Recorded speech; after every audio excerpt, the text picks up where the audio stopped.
तमाम वक्ताओं ने आपको माता जानकी बाई के जन्मदिन और उनकी वीर गाथा सुनाई। तमाम तरह के युद्ध हमारे जितेंद्र नाथ साहब, ड्यूटी साहब आपको बोध सत्य बाबा साहब के विचारधारा, उनकी लेखनी, उनके दर्शन को अच्छी बेहतरीन तरीके से आपको बताया। और ये बहुत अच्छी चीज है क्योंकि जिस समाज के पास की धरती पे आप उपस्थित हुआ, आप सबका आभार व्यक्त करता हूँ कि आप सबने बोलने का मौका दिया।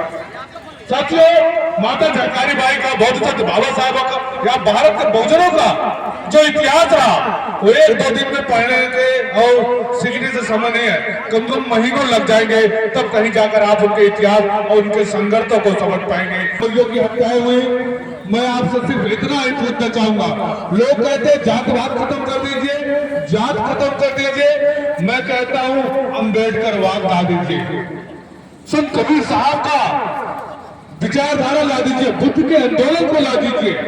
इस देश में जब तक आप अपने हक अधिकार के लिए संघर्ष नहीं करेंगे, आपको कुछ मिलने वाला नहीं है, कुछ मिलने वाला है। मैं आपको बता दूं, शैलेंद्र कोरी की हत्या हुई फिरोजाबाद में, जो MBBS का छात्र था, उसकी हत्या हो गई। कितने कोई समाज के लोग उसके घर पहुंचे? एक भी लोग नहीं पहुंचे।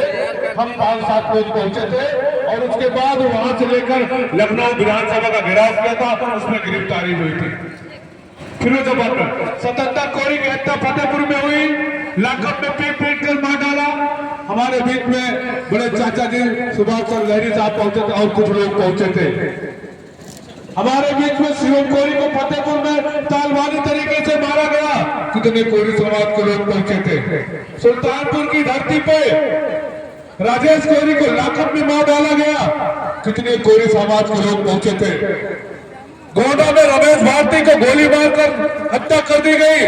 कोरी सुभाष चंद्र लहरी पहुंचे थे, उसके बाद हम लोग पहुंचे थे। सुल्तानपुर में मनोज कोरी जो टीचर था, इंग्लिश का प्रवक्ता था, उसके पहले उसकी हत्या हो गई, उसके बाद उसका ज्वाइनिंग लेटर आया। आलोक कोरी की हत्या होगी सर काट कर सुल्तानपुर में। कितने कोरी समाज के लोग पहुंचे थे। फैजाबाद में हत्या हो गई, गोंडा में हत्या हो गई, प्रतापगढ़ में हत्याएं हो रही, बलात्कार है। कोरी समाज के सैकड़ों हत्याओं का मेरे पास लिस्ट है, सैकड़ों हत्याओं की मेरे पास लिस्ट है। ये मेरे समाज के लोग, तुम शिक्षा ले रहे हो, अच्छी बात है, मगर संघर्ष के लिए भी तैयार हो। तुम अपने समाज के लिए नहीं आंदोलन कर सकते, दूसरे समाज की बात करते हो। सबसे पहले अपना समाज सुरक्षित हो, संगठित हो, उसके बाद दुनिया की बात करिए। हम बहुजन की बात तो करते हैं, दूसरों के पीछे तो अपना तन मन धन सब कुछ सहयोग करते हैं, मगर आपके समाज के पीछे, आपके जात के पीछे, आपके समाज के पीछे अन्य जातियां क्यों आंदोलन नहीं करती, उनका हक अधिकार लड़ाई क्यों नहीं करती? कभी आप पूछा उनसे? कोई राष्ट्रीय नेता आपके समाज के घर के गया? कभी कोई राष्ट्रीय नेता, इस कोई समाज की हत्या होती है, बहनों के बलात्कार होते हैं, कोई राष्ट्रीय नेता किसी पार्टी, किसी संगठन को वहां क्यों नहीं जाता? आप उनसे पूछिए। क्या कोई समाज के लोग इंसान नहीं है? कोई समाज के लोग वोट नहीं देते?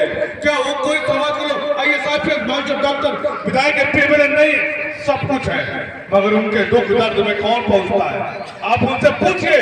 हम आपको वोट देते हैं, आपको सपोर्ट करते हैं, आपको पैसा देते हैं, तो जब हमारी बहन बेटियों की इज्जत टूटती है, जब हमारे लोगों को हत्या होती है, जिंदा जला दिया जाता है अमेठी में, तमाम जगहों पर, तो कोई समाज के लोग, बड़े बड़े नेता क्यों नहीं आते?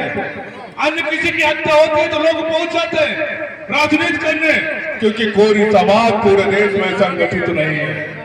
सैकड़ों कोरी समाज के संगठन बने हुए हैं, अपने अपने जिले में काम कर रहे हैं। मैं आपसे निवेदन करता हूं, तमाम हत्याएं, तमाम बलात्कार, तमाम तरह के तालिबानी तरह के हत्याएं कोरियों को होती है, आप वहां पहुंचिए और उनको न्याय दिलाने का काम करिए। कम से कम उनका FIR तो दर्ज हो। कोई समाज जब तक संगठित नहीं होगा, अपने हक अधिकार की बात नहीं करेगा, जब तक आपको कोई पूछने वाला नहीं है। पूरे देश में आप संगठित हो जाइए। आपको एक विधायक का टिकट कोई नहीं देगा, लोकसभा का टिकट कोई नहीं देगा। आप कब कैसे खड़े हैं, कैसे संगठित है? आज पूरे उत्तर प्रदेश में 3 करोड़ कोरी समाज के लोग हैं। 3 करोड़ कोई समाज के लोग हैं, मात्र 5 लाख लोग खड़े हो जाए झंडा और डंडा लेकर तो इस शासन के ईंट से ईंट बजा दिया जाए, पूरे देश में आंदोलन खड़ा हो जाए और कोई समाज के लोग संगठित हो जाए और हर पार्टी हर संगठन के लोग आपको हक अधिकार देने की बात करेंगे। 5 लोग नहीं इकट्ठा हो पा रहे हैं और 3 करोड़ जनसंख्या आपकी है। अभी इसी कानपुर जहां पर है कम 5 लाख लोग 2-3 लाख लोग होंगे, मगर यहाँ पर 1000 लोग भी नहीं है। क्यों? क्योंकि आप संगठित नहीं हो रहे हैं। जब आप संगठित होंगे तमाम लोग तमाम बातें किए, मगर आपको संगठित होना है क्योंकि बाबा साहब का जो मूवमेंट है शिक्षित बनो, संगठित हो, संगठन करो, क्योंकि आरएसएस जो है उसी पैटर्न पे काम करे, बोधिसत्व बाबा साहब के विचारधारा पे काम करे।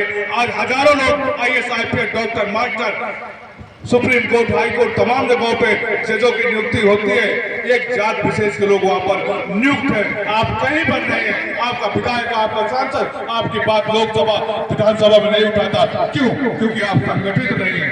अभी पश्चिमी भारत में मैं हापुड़ गया था 4 तारीख को, 5 तारीख को वहां का आगरा था, वहां पश्चिमी भारत में आगरा और मेरठ मंडल में जाकर वहां पता आपका नहीं पड़ रहा है और काफी समय से नहीं बन गया। अरे आखिर उनकी लड़ाई भी हमको लड़नी होगी, उनकी लड़ाई भी हमको लड़नी होगी, क्योंकि जाट प्रमाण जब बनेगा तब आरक्षण मिलेगा। इसलिए तमाम घटनाएं, तमाम अधिकार हमको नहीं मिल रहे हैं, इसके लिए आपको संगठित होगा।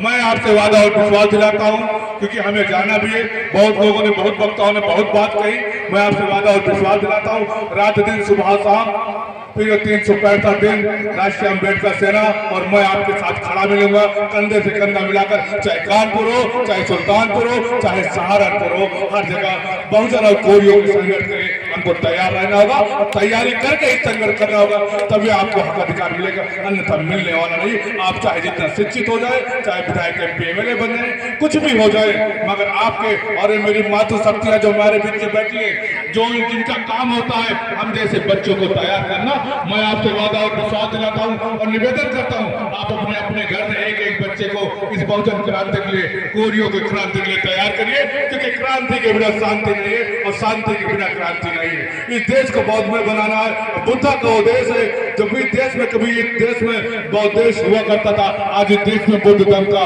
पतन हो गया। बुद्ध धर्म हमको चाहिए और माता झलकारी बाई जैसी शेरनी बेटी भी चाहिए, जो कलम उठाए और तलवार उठाए और धम्म उठाए, तभी हमारे समाज का विकास होगा, तभी हम बहुजनों का आगे बढ़ने का काम होगा। धन्यवाद साथियों, नमो बुद्धाय, जय हिंद।